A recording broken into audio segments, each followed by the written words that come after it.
Hello and welcome back to another devilish devlog. It's been about 6 videos since I've worn this shirt, so I figured it's about time that I break it out again. I'm Thomas Stewart, a software developer turned entrepreneur, and entrepreneur is just a fancy way of saying that I'm broke. So we left off last week with some more complex ways to connect the islands with bridges in my micro RTS game that has yet to be named. Also, hey, look who cleaned his office. Not bad, huh?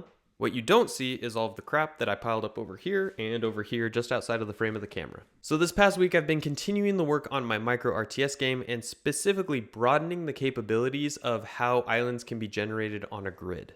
But before we get to that, here's some clips of me flying to New Jersey. We went to visit my brother and sister-in-law for their baby shower, and it was a lot of fun, but I was a little worried about flying with my little one, but she ended up doing incredible. We even got some compliments from other passengers on the plane about how well behaved she was, which is great. Now there are a lot of reasons why I love to travel, but one of the big ones is that it gives me time to think. So it was nice to get away from the screens for a while and just kind of think through the design for this new game that I'm creating. And one of the major epiphanies that I had during this week is that I didn't like how centralized the player's island is. So as it was, the game flow basically went like this. The player has an island that spawns into the middle of the level, then numerous enemy islands spawn in around it, either north, south, east, west, northeast, northwest, southeast, or southwest, constrained to those 8 slots only. And then after you defeat some islands, you get to expand your central island by adding land chunks to it so that it gradually grows bigger and bigger. Well, I realized that that is objectively bad design, and here's why. If the player continues to expand their one island in the middle of the level, then there is always one focal point for all of the combat. And I didn't want that. I want to be able to draw the player out of their comfort zone and move their troops along the map to cover different vulnerabilities. So for this next iteration of the game, I completely trashed the idea of adding land chunks in order to expand your island. Instead, I started implementing this idea of the player having multiple smaller islands that spawn around the map. I'm calling this the MSI plan, for multiple smaller islands, or my sad implementation. And this will be better for a number of reasons. The first one I already mentioned is that it's going to spread out the combat. If you have multiple islands to defend, you're going to have to split up your troops. And some of these islands will have different vulnerabilities like bases that you have to defend. The second reason that I'm going this route is because I think it will make island upgrades much more enjoyable. Previously, lots of playtesters were unsatisfied with placing small land chunks in order to expand their island. But my idea is with more smaller islands, you can upgrade the islands holistically. So maybe on one island you upgrade it so that it has some archer barracks, and for another island you turn it into an agricultural island so it just has farmland and you have to defend it, and it'll generate some extra gold for you or something like that. And then as you upgrade those islands, they will broaden out and enlarge themselves through the different upgrade tiers. And that brings me to the major feature that I've been programming this past week, and that's how to deal with islands of different sizes spawning on a grid. So previously, I already mentioned this, there was one player island in the middle and enemies could spawn around it, but it was only constrained to the 8 directions north, south, east, west, northeast, northwest, southeast, southwest. That was it. But I wanted to unlock the level generation so that the islands could spawn on a grid in different unique patterns. So in order to do this, the first 2 steps were to define the size of the grid and define the cell size of the grid. My talky talk isn't working today. So in order to do this, I needed to start with 2 things. One is defining the size of the grid, and the second one is determining how big each cell should be within the grid. Then I could just randomly choose an available cell in the grid and spawn an island there. Now remember from my previous video that we already have the capacity to connect islands with bridges that aren't aligned. The system already knows how to make turns to get islands to connect. But now the problem that I'm facing is how do I determine which of these islands should be connected to each other?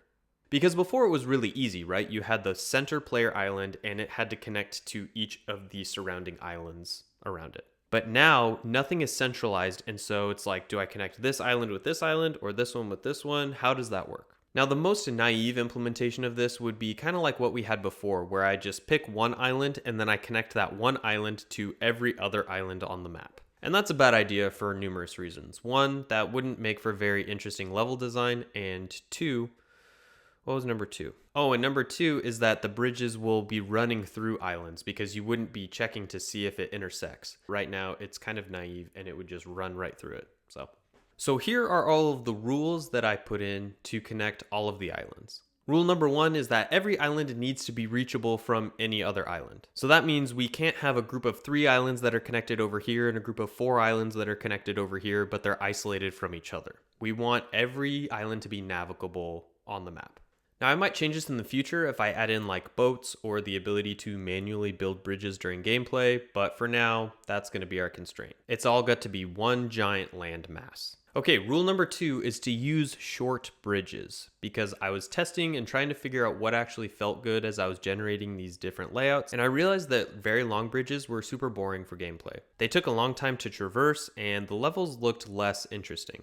So I set a maximum bridge length so that the algorithm favors smaller bridge connections. But I did tweak this a little bit, because I wanted to ensure that there were a few medium-sized bridges. So right now I explicitly increased the maximum bridge length at first so that there are 2 or 3 larger bridges in the map, and then we only allow short ones after that. And if we run through that and we still find some orphaned islands that weren't able to be connected, we just do a super naive approach where we say, hey little orphan island, I know that you're all by yourself, why don't you just find the closest island to you and just connect to it?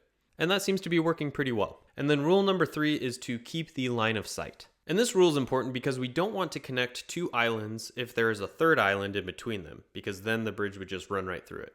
And like maybe in the future, I will be smart enough to just have bridge connections that can circumnavigate an island and still be connected if their line of sight is broken. But right now, as it stands, I'm just saying you can only be connected with a bridge if you can have a clear line of sight to the island that you want to go to.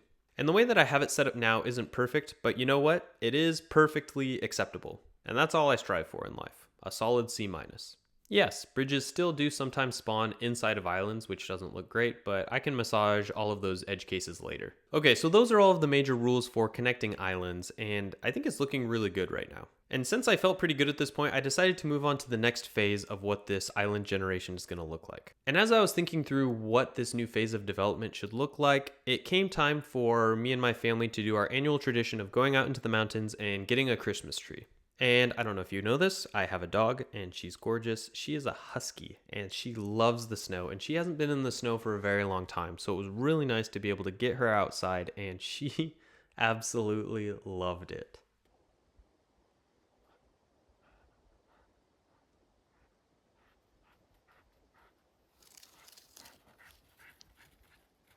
Now I've said it before and I'll say it again until the day I die.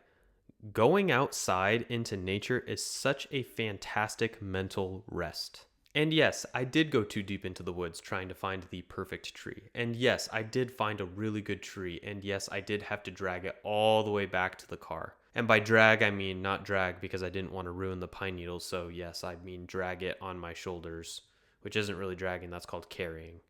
That's what I did.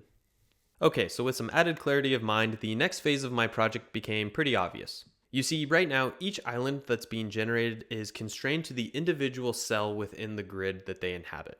But I want big islands. And the way that I can do that is allowing for islands to inhabit more than one cell in the grid. And because I didn't want to set up the island size manually, I decided to calculate the length and the width of an island at runtime and then offset its spawn position so that it's centered in the least amount of cells as possible.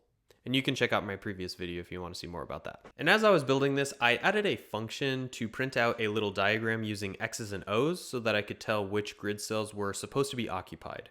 And that was super helpful for debugging. So now when I'm looking for vacant grid cells to spawn a new island, I can check this data structure, which is storing which unique island identifier is being used to occupy each cell. So now I can spawn both big islands and small islands and gradually increase the quantity of islands that spawn as well as the grid size as the player continues to play the game and grow stronger. So that's the biggest and most interesting stuff that I've been up to this week. Thanks for sticking around. Like the video if you actually liked it, subscribe if you haven't, and I will see you real soon in the next one.